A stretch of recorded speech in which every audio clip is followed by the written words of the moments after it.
right in the heart of a silver bullet. Yeah. I think they plotting on man. Don't wipe their feet when they enter the L.A.R. I feel a cold stare. Listen to this right here. A lot about God I don't understand. I don't. And I don't know all the answers. But I can tell you this, is that your boy been in the gym. I see you more! I see you more! And I've been working out with my trainer for so long, I don't even ask him what I'm lifting. I just lift whatever he puts in my hand.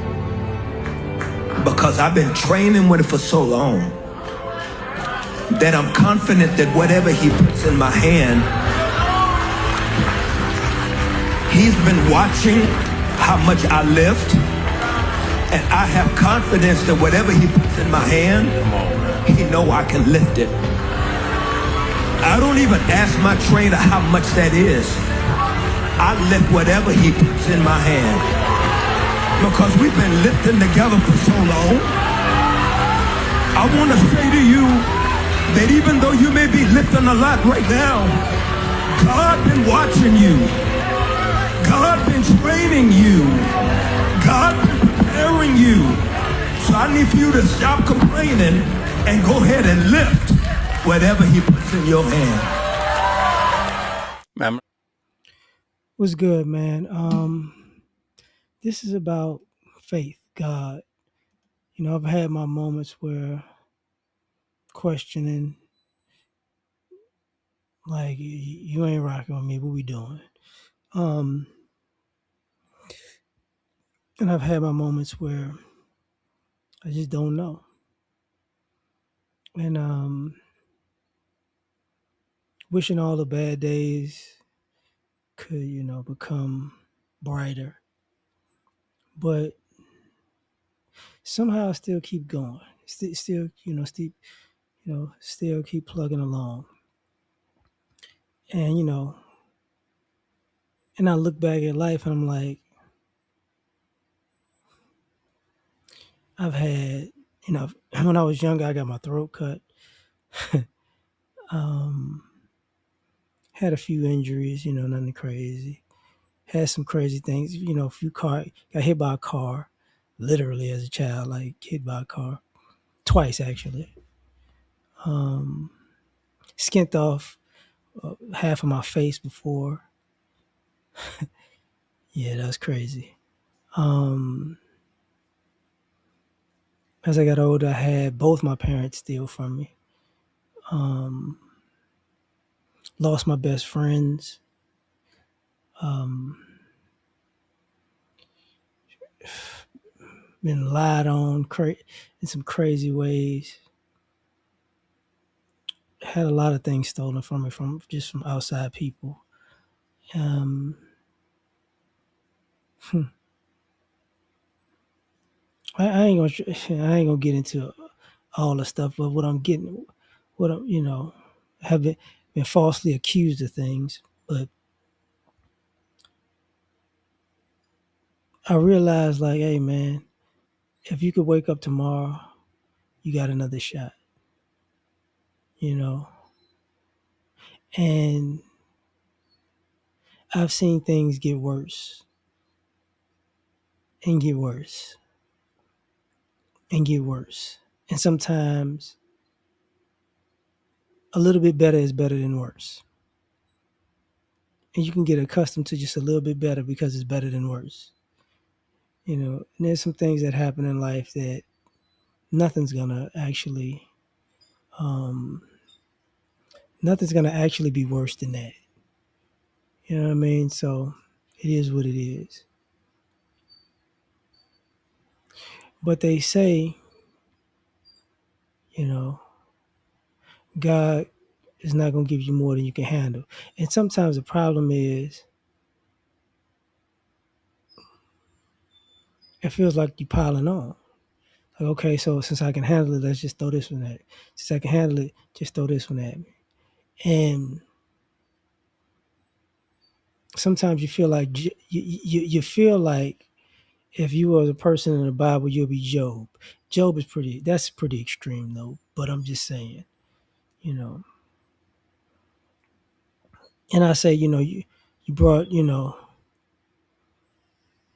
Job lost everything plus some, but he was like not necessarily reimbursed, but you know, he became blessed beyond measure. Let's just say that Joseph went through a lot, and at the end of the day, it worked out. And the question sometimes is, you know, and I had this question. Um, you know, you read about and you hear the stories of the people in the Bible. What about the other people that you don't hear about? You get what I'm saying? Story of David, um, Saul. I just forgot the Samuel. The question, the question is, is God? Are you walking with God? Is God walking with you, or did you want to walk on a different path? You know what I mean? And sometimes I think some of us aren't walking with God. Some of us, God is walking with us, and a lot of times, this ain't the path I wanted to walk on. And if maybe you can't accept the path, and I'm speaking from personal experience. Like sometimes it's like, why? What we doing? What we doing? Like my grandmother used to tell me, um, if something is fighting you every step of the way, that's God's way of telling you it ain't for you. And then what happens when you like every direction I go in, I'm getting fought every step of the way.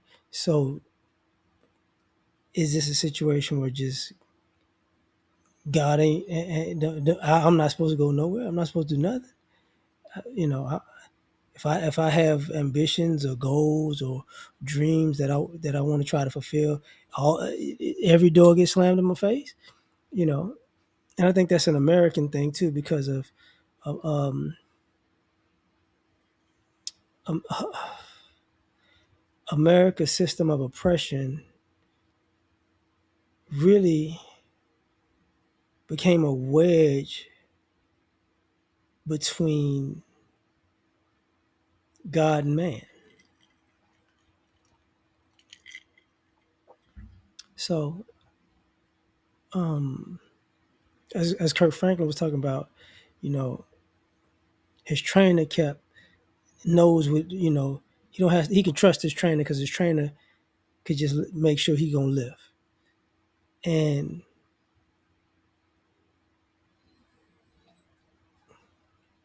I think sometimes we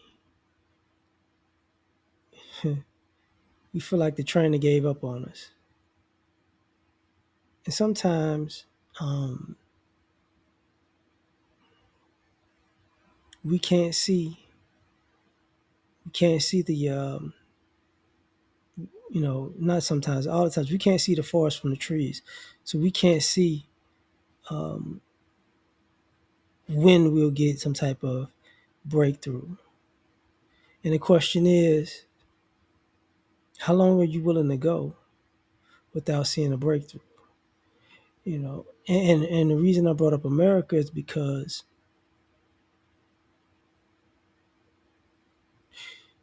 people that look like me have went their whole lifetime without seeing a breakthrough, and their kids went lifetimes, and their grandkids went life, and their great grandkids, and so on and so forth. So sometimes the question is, you know, am I being selfish because I want my breakthrough. Starting to sound like Shannon Sharp. I want my restitution. And am I humiliating myself believing that, one day it'll all make sense. One day it'll all be worth it. And then here's the crazy part.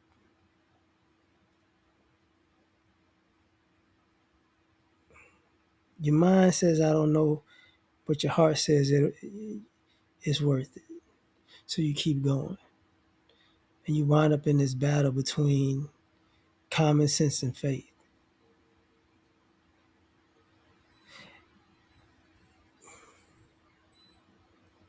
And you're looking for the people who are quote unquote anointed. And a lot of people who are anointed, I ain't gonna say a lot of people, you've seen enough people.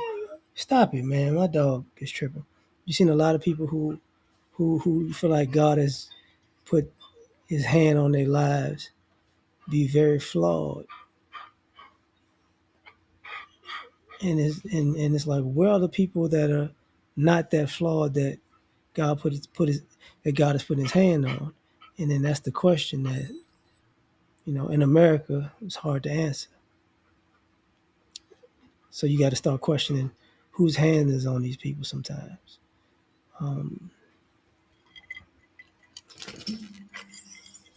But is that a reason to stop? No, it's not a reason to stop. You can keep going even if you're discouraged. You can keep going even if you're hurt. You can keep going even if you're disappointed. You can keep going even if you're depressed.